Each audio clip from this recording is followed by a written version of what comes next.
చాలా మందికి దేవతలంటే ఎవరు? దైవం అంటే ఎవరు? ఇదంతా గూడా రకరకాలైన అనుమానాలుంటాయి. ఎవరిని దేవతలంటారు? దేవతల పని ఏంటి? అసలు దేవతల్ని ఈ పూజలేంటి? ఇయన్నీ ఏంటి? ఎలా ఏర్పడ్డారు?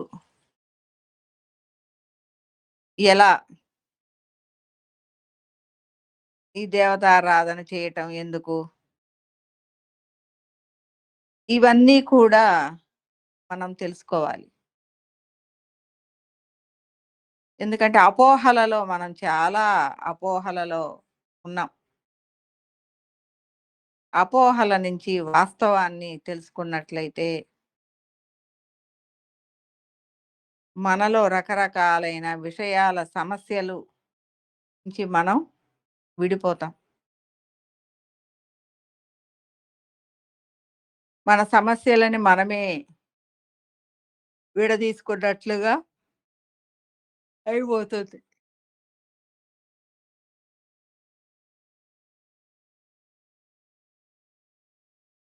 ఇక్కడ మనమందరం చెప్పుకున్నాం. మనలోనే దేవతలున్నారు. అది శక్తి తుల్యంగా ఉంది. అనేక క్షేత్రాలలో అనేక వలయాలుగా ఈ మూలాధారం నుంచి సహస్రారం వరకు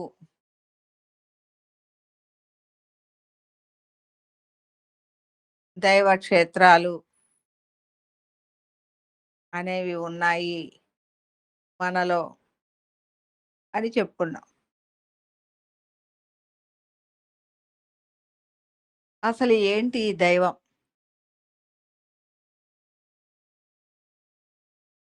ఏంటి ఈ దైవం? ఎందుకు ఈ దైవము, దేవతలు ఇదంతా ఎందుకు తుల్యం జేయబడ్డాయి? వాస్తవంలో ఈ స్థూల, సూక్ష్మ కారణ, మహాకారణము యొక్క స్పందన, ప్రతిస్పందనాత్మకంగా ఈ సమస్తము నడిపించబడుతుంది. ఈ స్థూలం యొక్క స్పందన మహాకారణంలో ప్రతిస్పందనగా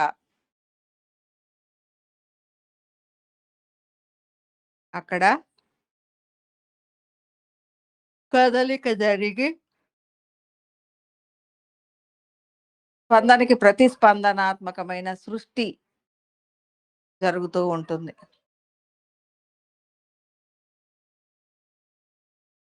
అలాంటి సృష్టి చేయటానికి అనేక కారణాలు ఏర్పడుతూ ఉంటాయి. మహాకారణము నుంచి మహాకారణం అంటే సమస్తము జ్ఞాన ప్రకాశము. అందులో ఇప్పుడు నేనున్నాను. నేను ఒక లక్ష స్వరూపాల స్వస్వరూపాత్మకంగా ఉన్నాను. నాకులాంటి ఎంతో మంది గురువులు స్వస్వరూపాత్మకంగా మహాకారణమునికి కనెక్టివిటీగా మహాకారణం నుంచి పని చేయగలిగిన సమర్థత కలిగిన హృదయంగా ఉంటారు. ఇప్పుడు నేను స్పందనకి ప్రతిస్పందనాత్మకంగా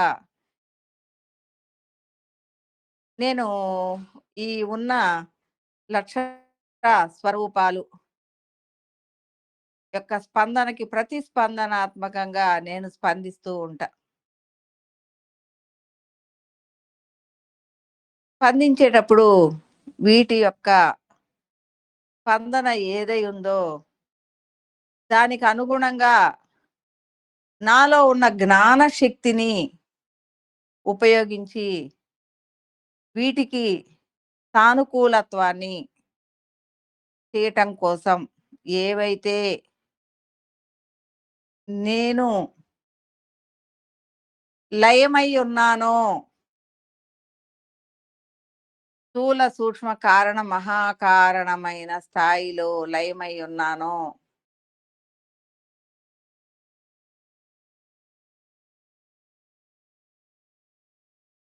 వాటన్నిటి యొక్క స్థూలాల యొక్క సూక్ష్మాల యొక్క స్పందనకి ప్రతిస్పందనాత్మకంగా నేను మహాకారణము నుంచి వాటికి సానుకూలత్వాన్ని ఇవ్వటం కోసం, వాటి స్పందనలు ఏవైతే ఉంటాయో, వాటిని నెరవేర్చటం కోసం నాలో కొంత శక్తి, కొంత జ్ఞానము, నాలో ఉన్న తెలివితేటలతో కొంత శక్తిని ఉపయోగించుకొని నేను ఒక కారణ రూపంగా, నాలో ఒక కారణ రూపం బయలుదేరింది. నేను ఒక కారణం గాదు, అనేక కారణాలని ఏర్పరచగలను.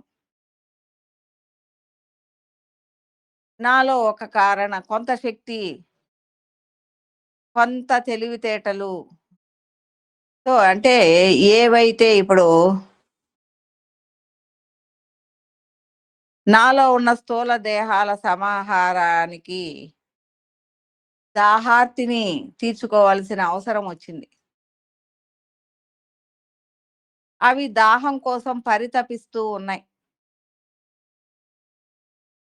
సాగునీరు, సాగునీరు కోసం. వాటి తపన కొద్దీ నేను ప్రతిస్పందించి, నాలో నుంచి కారణతుల్యంగా ఎక్కడెక్కడైతే నదుల అనుసంధానము చేస్తూ, ప్రాజెక్టులను ఏర్పరుస్తూ చేయగలనో, ఆ తెలివితేటలకి తగ్గట్టు ఒక కారణ రూపంగా నాలో నుంచి ఏర్పడింది. ఆ కారణము అనేక సూక్ష్మాలని, నాలో ఉన్న అనేక సూక్ష్మాలని ముందుకి నడిపిస్తూ, సూక్ష్మాల ద్వారా పాంచభౌతిక దేహాలని నడిపిస్తూ, వాటన్నిటికీ పూరణ ఇస్తూ ఉన్నాం. ఈ పని చెయ్యాలి, ఈ పని చెయ్యాలి. అది ఎవరెవరి ద్వారా జరిపించబడాలో, అది ఎవరెవరి ద్వారా జరిపించబడితే ఆ పని అవుతుందో వాళ్ళందరికీ కూడా కదలికలు తీసుకొస్తూ ముందుకు నడిపిస్తూ ఉన్నాం.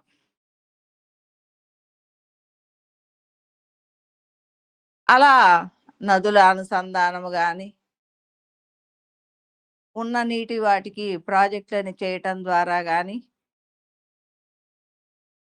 ఆ పనిని వాళ్ళకి సానుకూలత్వాన్ని తాగునీరు, సాగునీరు అందే విధంగా వాళ్ళకి ఆ పని చేయగలుగుతున్నాం. దానికి కారణంగా ఏర్పడిన ఒక దైవ స్వరూపంగా అది అక్కడ తుల్యమైంది. ఎప్పుడైతే వీళ్ళందరూ గూడా మాకు భగవంతుడు దీన్నిచ్చారు అంటూ ఆ ప్రాజెక్టులకు గాని, ఆ తాగునీరు, సాగునీరు ప్రాజెక్టులకు గాని, వీటికి గాని వీళ్ళందరి దృష్టి దాని మీద ఉండి, ఆ దైవత్వాన్ని, ఆ కారణభూతాన్ని మీద దృష్టి పెట్టి ఏ పనైతే జరుగుతుందో, ఆ పని మీద దృష్టి పెట్టటమే ఆ కారణభూతం మీద దృష్టి పెట్టటం.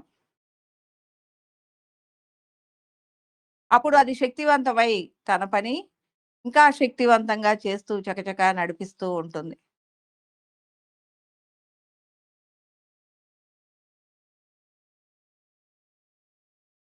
ఇలా ఒక దైవ స్వరూపం ఏర్పాటు చేశారు నాలో నుంచి. ఒక జ్ఞానాన్ని, తెలివితేటలను ఉపయోగించి, ఒక కారణాన్ని, శక్తిని తీసుకొని ఒక రూపంగా, ఒక కారణ దేహంగా, ఒక రూప భావన, దానికంటూ ఒక రూపం, దానికంటూ ఒక పేరు. అక్కడ దాన్ని దుర్గాదేవనో, లక్ష్మీదేవనో, ఇంకొక పార్వతీదేవనో, ఏదో ఒకటి ఒక పేరు పెట్టుకుంటారు. పెట్టుకొని ఆ దైవానికి ఒక రూప భావన చేస్తూ ఏర్పరచుకొని, దాన్ని పూజిస్తూ, దానికి ధూప దీప నైవేద్యాలు చెల్లిస్తూ, మేము అడిగిన దానికి ప్రతిఫలంగా దీన్ని అందించినందుకు మాకు సంతోషము అనేది తెలియజేస్తూ ఉంటారు. ఇది ఒక రకమైన దైవ స్వరూపం. ఇలాంటివి ఎన్నో పనులు చెయ్యటానికి అనేకమైన దైవ స్వరూపాలు ఏర్పడే ఉన్నాయి. కొన్ని పేర్లు గూడా అవసరం లేదు. కారణభూతంగా వస్తాయి, పని చేస్తాయి. అవి వెంటనే మహాకారణములో కలిసిపోతాయి. కొన్నేంటి అంటే కారణంగా వస్తాయి. అవి మహాకారణంలోకెళ్ళకుండా అవి మనోబుద్ధి స్థితులలోకొచ్చేస్తాయి.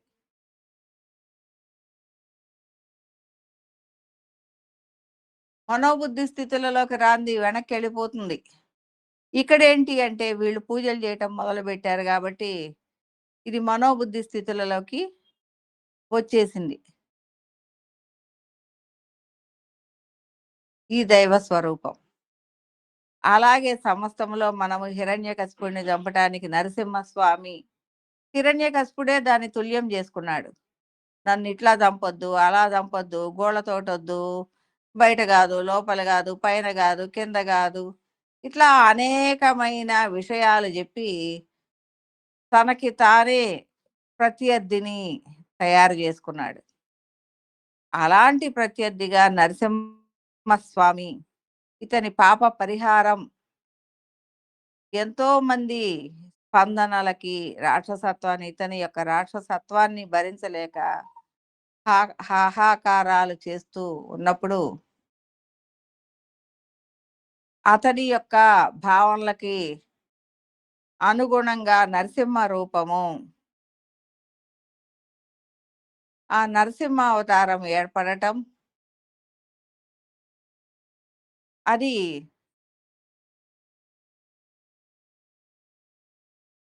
అది చంపిన తర్వాత ఆ ఉగ్రత్వాన్ని కంట్రోల్ చేసుకోలేక మనోబుద్ధి స్థితులలోకి అది వెంటనే వెనక్కి వెళ్ళిపోకుండా మహాకాళంలోకి వెళ్తే చల్లబడిపోతుంది. కానీ ఆ ఉగ్రత్వం చల్లబడలేక మనోబుద్ధి స్థితులలో వచ్చేసింది. అప్పుడు ఆల్రెడీ ఆ రూపాన్ని దర్శించిన ఎంతో మంది నరసింహస్వామిని కొలుచుకుంటూ కష్టాలలో ఎప్పుడైతే స్వామి అని అంటారో వెంటనే నరసింహస్వామి అనుగ్రహము దొరుకుతుంది. చాలా త్వరగా దొరుకుతుంది నరసింహస్వామి అనుగ్రహము అని చెప్తూ ఉంటారు. కష్టాలలో ఉన్నవాళ్ళు ఎక్కువ మంది ఆయన్ని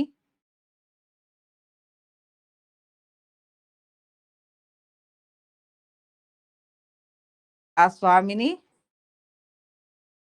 శరణాగతి కోరుతూ ఉంటారు.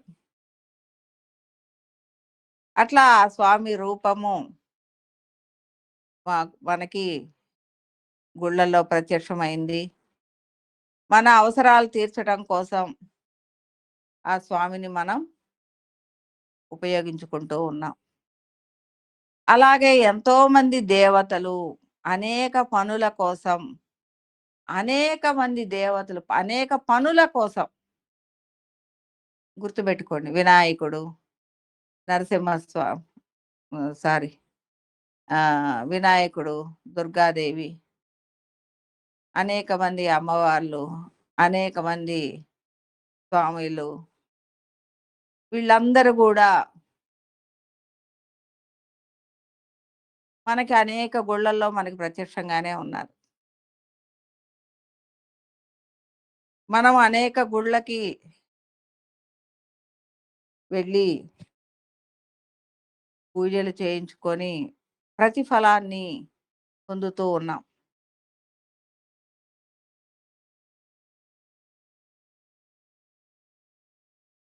సమస్త ఆత్మస్వరూపంలో ఉన్న సూక్ష్మత్వాన్ని ఆధారంగా చేసుకొని కొన్ని శక్తి స్వరూపాలని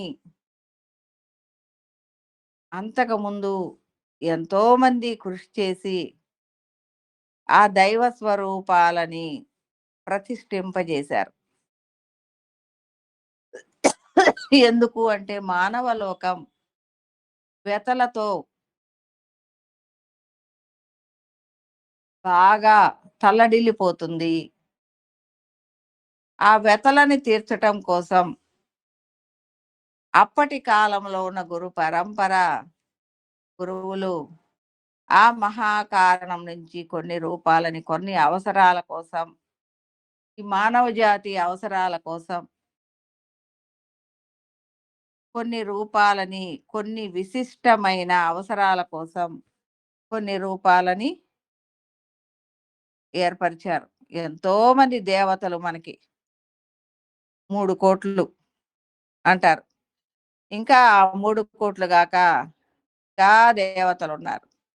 ఎవరికి వాళ్ళు ఏర్పరుచుకుంటూ ఉంటారు. ఎవరి ఆలోచనకు తగ్గట్టు వాళ్ళు అనేక మంది దేవతల్ని గూడా తుల్యం జేసుకుంటూ ఉంటారు. మనం శ్రీకళని ఎలా సృష్టించాము, మోక్షజ్ఞని వీళ్ళందరినీ గూడా మనం గూడా దైవత్వ స్వరూపాలను సృష్టించుకున్నాం. కొన్ని పనులు చేయటం కోసం. చాలామంది అనుకుంటూ ఉంటారు, ఈ గుళ్ళల్లో దేవతలేంటి? ఇళ్ళల్లో ఈ పటాలేంటి? ఇయన్నీ మనకెందుకు? అని అనుకుంటూ ఉంటారు. మనకి సనాతన సాంప్రదాయం నుంచి విఘ్నాలను కలిగిస్తే విఘ్నేశ్వరుడు తొలగించుకోవాలి అంటే, పోరాట పటిమ మనం అనుకున్నది నెరవేరాలి అంటే సుబ్రహ్మణ్యేశ్వరుడు, జ్ఞానం కోసం చదువుల తల్లి సరస్వతి, ధనధాన్యాలు, వస్తు వాహనాలు, అష్టైశ్వర్యాలు వీటి కోసం లక్ష్మీదేవిని, ఆయురారోగ్యాలు, జీవనము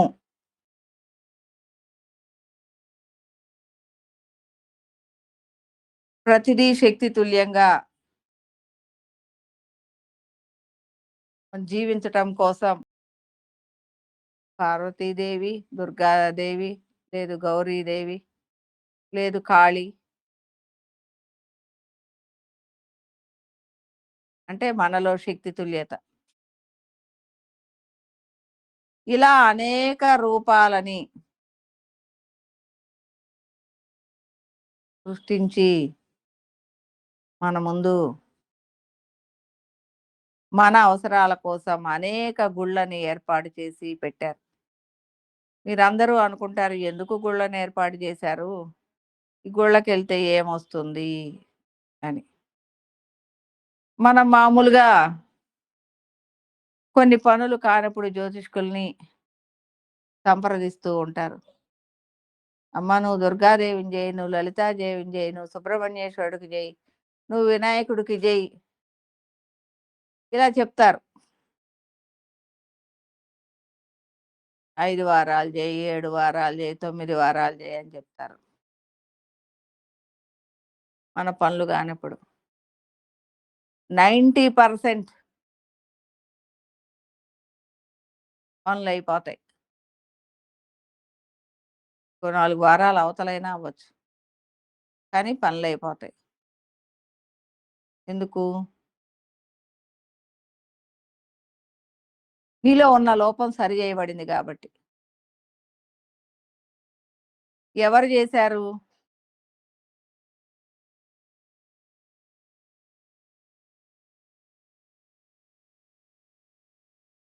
నువ్వు రోజు నువ్వు కొన్ని వారాలు ఆ గుడికెళ్ళటం మూలంగా ఆ గుళ్ళో ఉన్న దైవము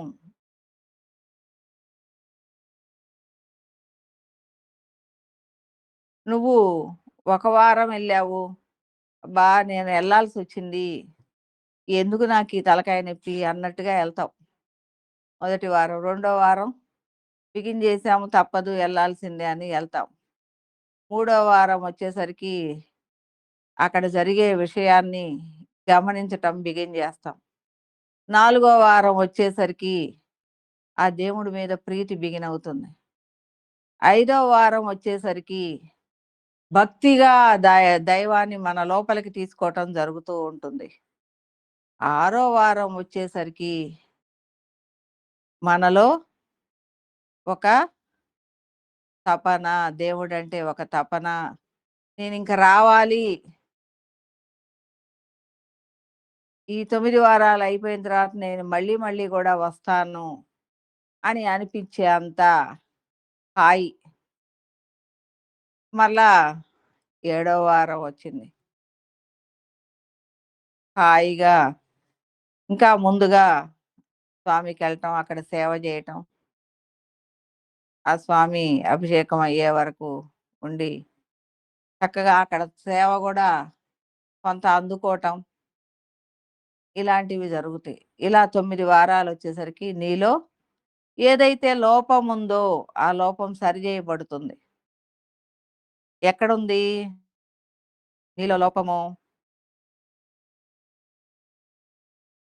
నీ యొక్క హావభావాల నీ ఆత్మస్వరూపంలోనే.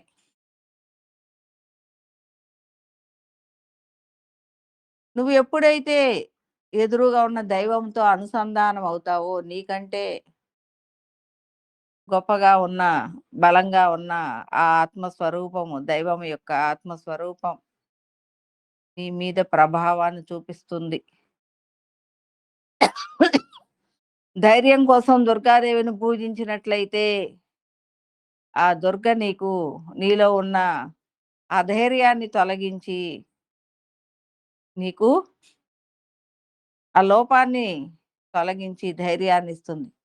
స్పెషల్‌గా ఆమె ఇచ్చేదేమీ ఉండదు. నువ్వు రోజు రెగ్యులర్‌గా ఎళ్తూ ఉంటే, ఈ ఆత్మస్వరూపం, ఆ ఆత్మస్వరూపంతో అనుసంధానమై ఉంది. అక్కడున్న సంకల్పం దైవం మంత్ర రూపేణ నిక్షిప్తమై ఉంటుంది యంత్రాలతో. నువ్వెప్పుడైతే అక్కడ అది ఒక సంకల్ప మంత్రంగా ఉంటుంది. ఇక్కడ ఈ దైవానికి ఈ శక్తి ఉంది. ఈ దైవం దగ్గరికెళ్తే పెళ్ళిళ్ళు జరుగుతాయి. ఈ దైవం దగ్గరికెళ్తే చదువులొస్తాయి. ఈ దైవం దగ్గరికెళ్తే ఇది వస్తుంది అని రకరకాలైన సంకల్పాలతో నెరవేరుతూ ఉంటాయక్కడ. అందువలన మనం ఆ దైవం మీద దృష్టి పెట్టినప్పుడు మనలో ఉన్న లోపం సరిజేయబడి, మన ఆత్మస్వరూపంలో ఆ లోపం సరిజేయబడి, మనకు ఆ పని అయిపోతుంది. అలాగే ఏ దైవాన్నైనా విఘ్నేశ్వరుని పూజించమంటే, మనలో విఘ్నాలు ఎక్కువగా మన ఆలోచనలే విఘ్నాలు. ప్రతిదీ తప్పుదోవలో ఆలోచిస్తూ ఉంటాం. ఆ విఘ్నాలను ఎవరు తొలగించాలి? నీ సంకల్పం ద్వారా ఆ విఘ్నేశ్వరుడు వాటిని తొలగించాలి. నువ్వు ఆ విఘ్నేశ్వరుడు ఉన్న ఆలయానికి వెళ్ళినప్పుడు, నువ్వు అనేక అపోహలతో పెట్టుకున్న విఘ్నాలు ఆయనేం పెట్టడు. నీకు నువ్వే పెట్టుకుంటావు. అవి నీ పనులకి అడ్డమొస్తూ ఉంటాయి. అందువలన విఘ్నేశ్వరుడి దగ్గరికెళ్ళమ్మా. నువ్వు ఇన్ని వారాలు చెయ్యి అంటారు. అలాగే అన్ని వారాలు చేస్తూ ఉన్నప్పుడు మన మీద మనం పెట్టుకున్న ఆ విఘ్నాలు తొలగిపోయి, మనకి ఆ భావనలన్నీ గూడా మన చుట్టూ ఉన్న విఘ్న భావనలన్నీ క్లియర్ అయిపోయి, మనకి పనులు జరుగుతాయి. అందువలన మన కర్మల నుంచి మనం రక్షించుకోవటం కోసం గురు స గురు పరంపర సూక్ష్మాతి సూక్ష్మమైన ఆత్మ స్వరూపములో ఉన్న ఈ దైవత్వ లక్షణాలని తుల్యం చేస్తూ సంకల్ప మాత్రంగా మంత్ర, యంత్ర, తంత్రలో నిక్షిప్తం చేస్తూ అవి రూపాలని పోలి ఉంటేనే మనకి తెలుస్తది గాబట్టి, ఒక రూప భావన చేస్తూ ఆ స్థూల రూపాలని మనకి కంటికి కనిపించే విధమైన విగ్రహాలని పెట్టిస్తూ వచ్చారు. ఇది ఒక రకమైన దైవ స్వరూపాలు. మరి ఇంకొక రకం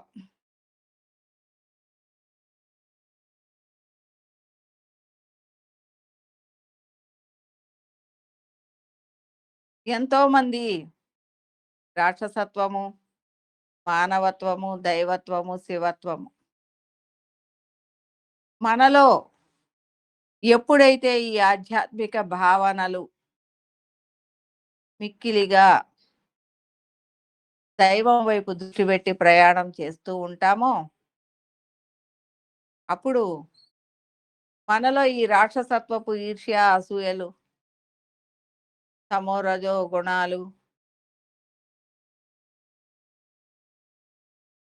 అనేకమైన లోపభూయిష్టమైన అహంకార భావనలు ఇవన్నీ గూడా మనము తొలగించుకుంటూ దైవత్వ లక్షణాలైన సహనము, శాంతి, సౌభ్రాతృత్వము, స్నేహశీలత్వము, ప్రేమ, దయ, మాతృత్వము లక్షణాలని ఇవన్నీ దైవత్వ లక్షణాలు. వీటిని పెంచుకుంటూ మనలో ఉన్న రాక్షసత్వపు లక్షణాలని మనం వదిలించుకుంటూ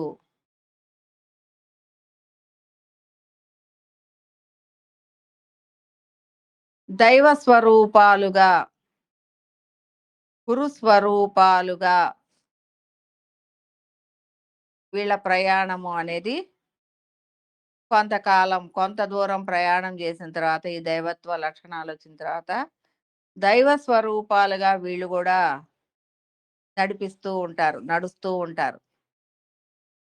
అలాగే ఇంకా కొంతమంది అనేకమైన అమ్మవార్లని, అయ్యవార్లని, రూపాలని పెట్టుకొని పూజలు చేస్తూ ఉంటారు. భక్తి కోణంలో మంత్రతంత్ర, యంత్రత, యజ్ఞ కోణాలలో గూడా సాధన చేస్తూ ఉంటారు. అనేక రూపాలని, అనేక కోరికలతో సాధుమూర్తులుగా ఉన్న దేవతా స్వరూపాలవ్వచ్చు, ఉగ్ర స్వరూపాలు ప్రత్యంగిర కాలభైరవుడు,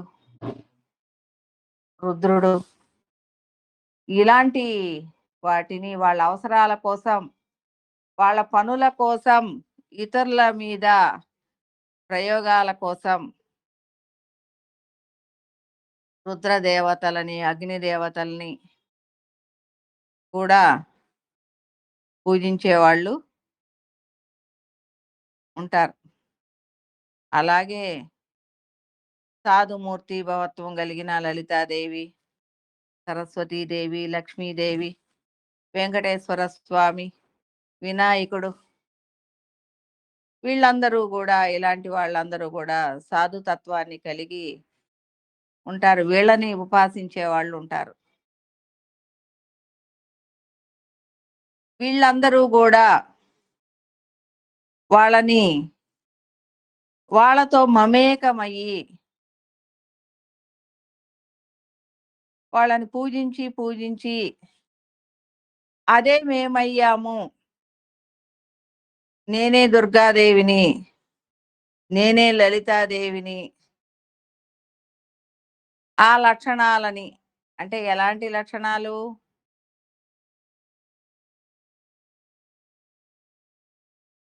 వీళ్ళ మనోబుద్ధి స్థితులలో ఆ దైవ రూపాన్ని పెట్టుకొని పూజలు చేస్తూ వీళ్ళ ఆత్మస్థితులు గూడా ఎదుగుతూ ఉంటాయి. వీళ్ళు కొంతకాలానికి పరమపదంలోకెళ్తారు. వెళ్ళినప్పుడు తర్వాత వీళ్ళు గూడా ఆ లలితాదేవి, దుర్గాదేవి రూపాలుగా ప్రయాణం చేస్తూ ఉంటారు. ఎవరైనా మరలా లలితాదేవిని, దుర్గాదేవిని ఉపాసించేటట్లయితే వీళ్ళు వాళ్ళకి అనుసంధానమవుతారు దైవాలుగా. దైవ స్వరూపులుగా వాళ్ళకి అనుసంధానమవుతారు. ఇప్పుడు నేనున్నాను. నేను లలితాదేవిని పూజిస్తూ ఉన్నాను. మనోబుద్ధి స్థితులలో నేను మొదలుపెట్టిన ది మంత్రసిద్ధి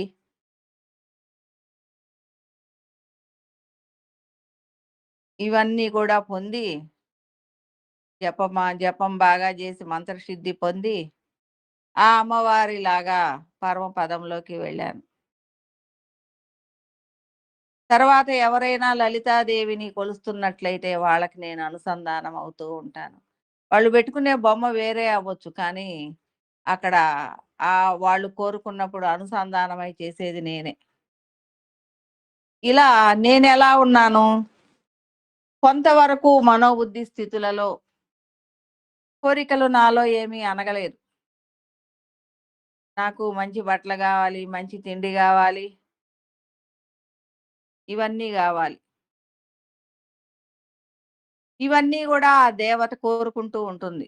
ఎందుకు అంటే నాలో లక్షణాలు అవి పోలేదు. మోహ లక్షణాలు. ఈ ఇహం మీద మోహం పోలేదు. మరి నేనెలాంటి లలితాదేవినయ్యాను? చక్కగా ఎవరన్నా గుడ్డలు పెడితే వాళ్ళకి అనుగ్రహం ఇస్తున్నాను. మంచి ప్రసాదాలు పెడితే అనుగ్రహం ఇస్తున్నాను. ఇలా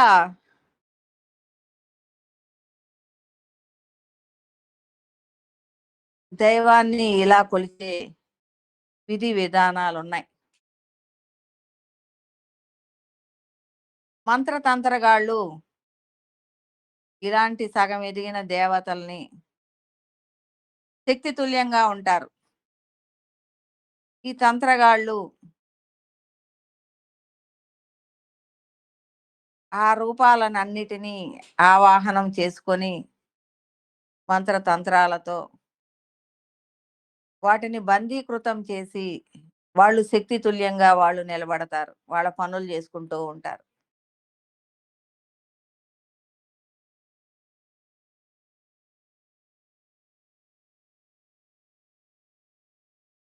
ఇలా అనేక కోణాలలో వాళ్ళ వాళ్ళ అవసరాల కోసం దైవాన్ని ఇప్పుడు ఇదివరకి కొంతమందే దైవాలుండేవాళ్ళు. ఇప్పుడు ఎంతమందున్నారు?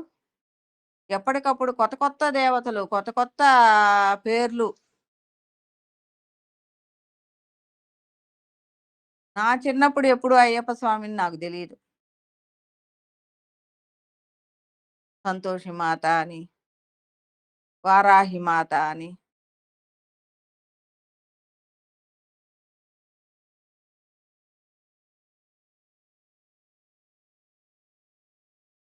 ఇవన్నీ కొత్త కొత్తగా పుట్టుకొస్తున్నాయి.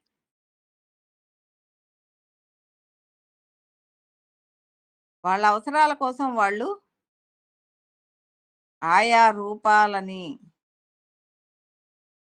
శక్తి తుల్యంగా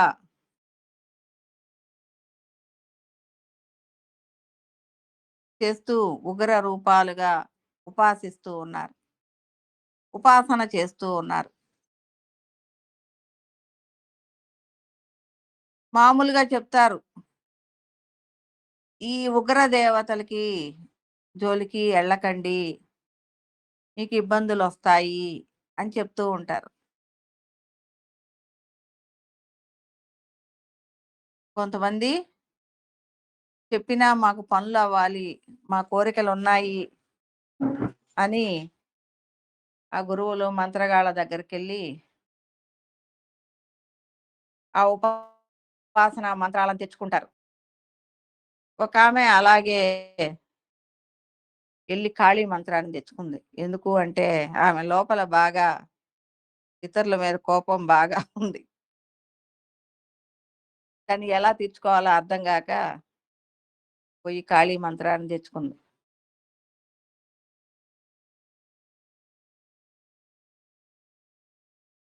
తెచ్చుకొని బాగా పూజలు చేయటం మొదలుపెట్టింది. మా పైనే ఉండేది. బిగినింగ్‌లో బానే ఉంటది. బాగా శక్తి తుల్యంగా, ఆనందంగా, ఒంట్లో శక్తొచ్చినట్టు, ఉప్పొంగినట్టు ఉంటది. ఎందుకు అంటే ఎనర్జిటికల్ దేవత ఆమె. ఇంకా కొన్నాళ్ళు పోయిన తర్వాత కొంచెం ఒంటి మీద మంటలు తెలుస్తున్నాయి. అంటే ఈమె ఇంక కొద్దిగా సూక్ష్మత్వంలోకి ప్రయాణం చేస్తూ ఉంది ఆమె లోపలికి. అక్కడ ఉపాసన చేసిందెవరు? ఆయన చేసిన మంత్రం అది. ఆయన మనోబుద్ధి స్థితులు అనేది అక్కడ దేవతగా ఉన్నాయి. జ్ఞాన స్వస్వరూప స్థితులలో అక్కడ దైవం ఉంది.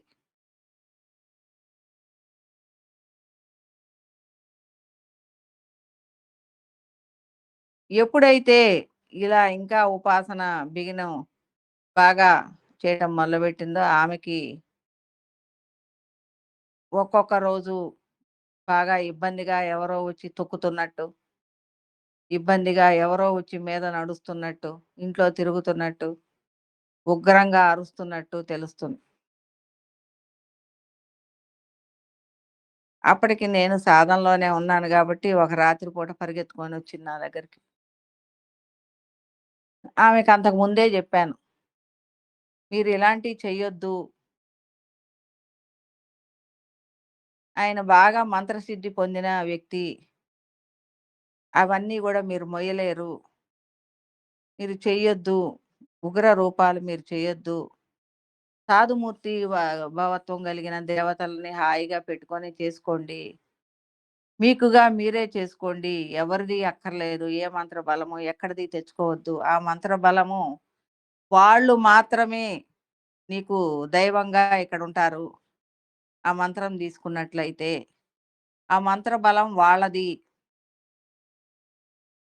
వాళ్ళే మీ మీద పని చేస్తారు అని చెప్పాను. వినలేదు. ఎందుకంటే అందరికీ అర్థం గాదు. లోపల విషయం అర్థం గాదు. ఇప్పుడు నేను రోజు మంత్రం జేస్తే నేను శక్తివంతమవుతాను. నేను ఆ మంత్రాన్ని ఎవరికన్నా ఇస్తే వాళ్ళు గూడా శక్తివంతమవుతారు. ఎలా అవుతారు అంటే, ఇక్కడ శక్తివంతంగా నేను అంతకంటే పైన ఉన్నాను. నా యొక్క మనోబుద్ధి స్థితులే నువ్వు జేసే మంత్రానికి గూడా దైవంగా నిలబడుతుంది. నువ్వు ఎంత జేసినా, ఏం జేసినా నా బుద్దే నీకొస్తుంది. అక్కడ నీ దైవానికి నా బుద్దే ఉంటుంది. ఇదేంటి ఇంతకు ముందు నాకింత లోభత్వం లేదు. ఏంటి నేను ఇలా లోభిస్తున్నాను? తెలియకుండానే లోభిస్తాం. ఎందుకంటే అది నా లక్షణం గాదు. నేను జేసిన మంత్రము. ఆ మంత్రం సిద్ధి పొందిన అంతకుముందు వాళ్ళ లక్షణం.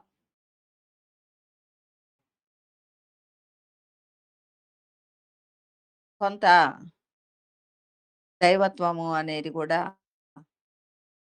ఉపాసనా దైవత్వము అనేది ఉంటూ ఉంటుంది.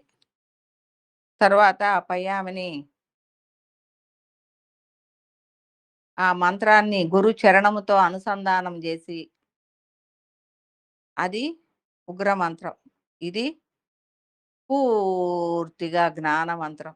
చల్లటి హాయిని, ఆహ్లాదాన్ని ఇచ్చే గురు చరణం. మీరొకసారి ఆ మంత్రం చదవండి. రెండోది గురు చరణం ద్వారా ఆ మంత్రాన్ని చదవండి అని చెప్పాను. మరుసటి రోజు నుంచి గురు చరణానికి కలిపి ఆ మంత్రం చదువుతుంది.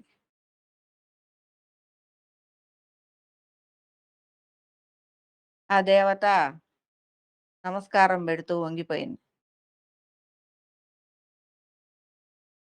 ఇంకా ఆ మంత్రాన్ని ఆపేసి ఒట్టి గురు చరణమే చెయ్యి.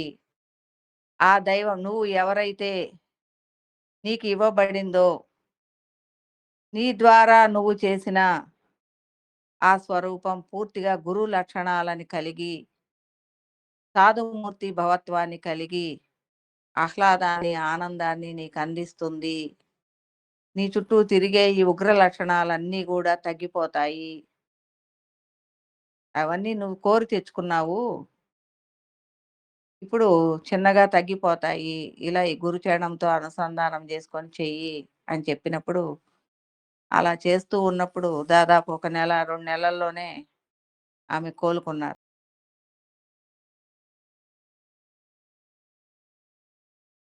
ఎందుకు అంటే ఒక ఉపాసన చేసేటప్పుడు ఎనక, ముందు అన్నీ తెలుసుకొని చేసుకోవాలి. లేదు హాయిగా ఏది వద్దు అనుకున్నప్పుడు ఒట్టి మెడిటేషన్ చేసుకుంటే నీకు హాయిగా ఉంటది. మెడిటేషన్ చేసుకున్నామా, లేచామా మన ఇష్టం అది. ఏ మంత్ర, తంత్ర యంత్రాలు ఇయన్నీ ఏం అవసరంలా. కానీ మనలో కోరికలుంటాయి గదా! అవి ఊరుకోవు. ఊరుకోకుండా ఇలా పరిగెట్టిస్తాయి. అక్కడ అదుంది, ఇక్కడ ఇదుంది, ఇక్కడ ఇదుంది. రకరకాల అపోహలు గూడా పరిగెట్టిస్తూ ఉంటాయి. ఇలా మనము అనేక రూపాలుగా దైవ క్షేత్రాలు, దైవము ఉంటుంది. మనము ఈ గుడుల్లో దేవతల్ని గాని, సమస్తంలో ఉన్న దైవ స్వరూపాలను గాని స్మరిస్తూ ఉంటాం.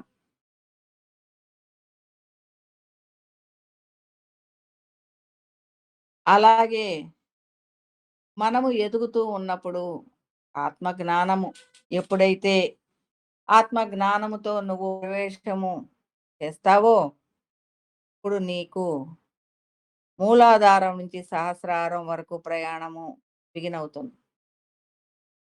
అప్పటి వరకు నువ్వేం జేసినా ఆ ప్రయాణం వేరు. మంత్రతంత్రాలు ఎక్కడ నువ్వు మంత్రాన్ని జేస్తే ఏదో ఒక చక్రానికి అనుసంధానమై ఉంటది. అనేక చక్రాలకు అనేక మంత్రాలు జేయాలి.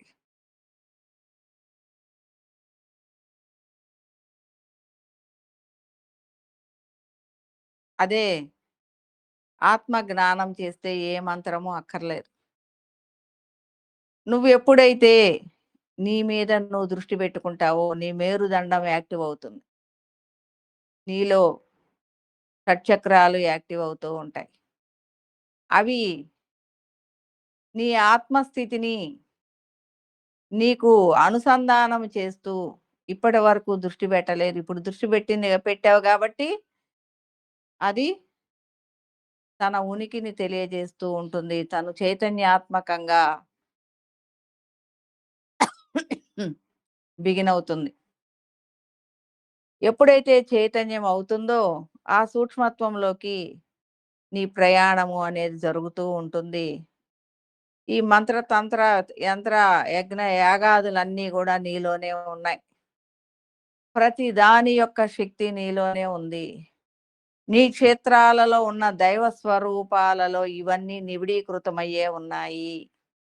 వీటన్నిటిని యాక్టివ్ చేయటం కోసం వాళ్ళు ఎన్నో మంత్రతంత్ర యజ్ఞ యాగాదులు చేస్తారు. ఇక్కడ నువ్వు ఆత్మ జ్ఞానముతో చల్లగా అదంతా కూడా సూర్యనాడి స్థితముగా, ఉగ్రంగా, వేడిగా, కోపంగా, అరిషడ్ వర్గాల గుణాల ప్రభావంతో ఉంటుంది. ఆ యొక్క మంత్రతంత్ర యజ్ఞ యాగాదుల కోణాలన్నీ కూడా. ఇక్కడ జ్ఞాన కోణానికి, ఆత్మ జ్ఞాన కోణానికి వచ్చేసరికి చల్లగా, హాయిగా, చంద్రనాడి స్థితముగా, ఆహ్లాదంగా మన యొక్క ప్రశాంతత చాలా ఏది జరుగుతూ ఉన్నా మనలో కదలిక తక్కువగా ఉంటుంది. చూస్తూ ఉంటాం, ఆనందంగా ఉంటాం. ప్రతి విషయాన్ని సౌమ్యంగా తీసుకుంటాం. శాంతిగా ప్రయాణంలోకి ఒక్కొక్క అడుగు వేస్తాం. మన లోపల మనము ప్రయాణించే కొద్దీ శక్తి క్షేత్రాలు యాక్టివ్ అవుతూ అవన్నీ గూడా మనకి మనము సచంద్రయుక్తము అని చెప్తాం. సచంద్రయుక్తంగా ఉన్నప్పుడు ఇక్కడ సచంద్రము అంటే నీ ఆత్మస్వరూపము, నీ యొక్క ప్రకాశము, నీ యొక్క జ్ఞానము, నీ గురువుల యొక్క ప్రకాశము, నీ యొక్క గురువుల ఇలా గురు పరంపరల యొక్క ప్రకాశము, జ్ఞానం అంటే నీ చుట్టూ అనేక పొరలుగా ఏర్పడటమే సచంద్రయుక్తము అంటాం. ఎప్పుడైతే సచంద్రయుక్తముగా నీవు ఆత్మజ్ఞానివిగా ప్రయాణం చేస్తూ ఉంటావో, అప్పుడు నీ చుట్టూ ఈ చల్లటి పొరలు ఆనందంగా నిన్ను తీసుకెళ్తూ ఉంటాయి. ఒడిదుడుకులు లేని నీ ప్రయాణాన్ని నీకు అందిస్తూ ఉంటాయి. వాళ్ళందరూ కూడా ఆల్రెడీ ఆత్మ జ్ఞానులుగా పరిపూర్ణత్వాన్ని పొందిన వాళ్ళు, మార్గాన్వేషకులుగా ఉన్నవాళ్ళు, మార్గము తెలిసిన వాళ్ళు నిన్ను సరియైన మార్గంలోకి నడిపిస్తారు. అంటే మీరు దృష్టి పెట్టిన దాన్ని బట్టి. నీకు నాకు శక్తి గావాలి, నాకిది గావాలి, నాకు ప్రత్యంగిర గావాలి, నాకు ఇంకేంటి పెదమస్తాన, చినమస్తాన, భద్రకాళి ఇలాంటియన్నీ గూడా నాకు ఆ శక్తులు గావాలి, ఈ శక్తులు గావాలి అంటే మళ్ళీ దృష్టి సిద్ధులు గావాలి. అంటే దృష్టికోణం మారిపోతుంది. మళ్ళీ అటు బోతారు. అటు బోయి అక్కడ వచ్చింది ఏమీ లేదు. దిమ్మ తిరిగిపోయింది. వాటి నుంచి మమ్మల్ని రక్షించండి అని మళ్ళీ పరిగెత్తుకొనొస్తారు. మేము వాటి బారి నుంచి మమ్మల్ని తప్పించండి అని. మళ్ళీ చిన్నగా ఆత్మకోణంలోకి ప్రయాణం చేయాల్సిందే. ఎప్పటికైనా ఆత్మజ్ఞానాన్ని, పరమాత్మ జ్ఞానాన్ని తెలుసుకొని, ఆ పరిపూర్ణత్వాన్ని సాధించే వరకు అనేక పరుగులు జరుగుతూనే ఉంటాయి. ఆ పరుగులన్నీ అయిపోయినప్పుడు, ఈ ఆత్మ జ్ఞానాన్ని, పరమాత్మ జ్ఞానాన్ని రుజువర్తనగా పట్టుకొని ముందుకెళ్తూ ఉంటాం. ఇలా ఈ దైవ క్షేత్రాలన్నీ గూడా మనలోనే మనమే యాక్టివ్ చేసుకుంటూ, మనం భగవంతుడి మీద మన దృష్టి మన సహస్రారం మీద ఉంటుంది. అంటే ఈ జ్ఞానం యొక్క ఉనికే సహస్రారం. మీరు ఈ జ్ఞానం మీద ఎప్పుడైతే మీ ఆత్మస్థితి మీద దృష్టి పెడతారో, మీ సహస్రారం యాక్టివ్ అవుతుంది. ఎప్పుడైతే మీ సహస్రారం యాక్టివ్ అవుతుందో, దానికి అనుసంధానంగా కింద నుంచి మూలాధారం నుంచి అనేక గ్రంథులు గాని, అనేక చక్రాలు గాని, అనేక నాడులు గాని చకా చకా చకా చకా సహస్రారము ప్రధానమంత్రి యాక్టివ్ అయ్యాడు అంటే కింద ఇయన్నీ చచ్చినట్టు యాక్టివ్ కావాల్సిందే. కాబట్టి అలాంటి స్థితిగతులలో మన యొక్క ఆత్మవిద్య, సత్యాత్మావిష్కార అన్వేషణ అనేది సహస్రార విద్య. మీరు దీని మీద ఈ జ్ఞానం మీద దృష్టి పెట్టినప్పుడు మీకు తెలియకుండానే సహస్రారం యాక్టివ్ అయిపోతుంది. అనేక చక్రాలు గూడా చక చక చక రుద్రగంధి, విభేదిని, బ్రహ్మగంధి, విభేదిని అని చెప్తూ ఉంటారు. అన్నీ గూడా యాక్టివ్ అయిపోతాయి. కాబట్టి వాటి గురించి కుండలిని అని, అదని, ఇదని పరిగెత్తకండి. అయన్నీ దాటిన స్థితిలో మనం చాలా గొప్ప స్థితిలోకి మనం ప్రయాణం చేస్తూ ఉన్నాం. మన ఈ జ్ఞానమే అంత సహస్రార స్థితమైన గొప్పది. చాలా మందికి చెప్పాను. కొంతమంది లేదు లేదు మీ కుండలిని చేసి రావాల్సిందే. బాగా చదువుకున్న వాళ్ళకే మనం చెప్పినా గూడా అర్థం గాదు.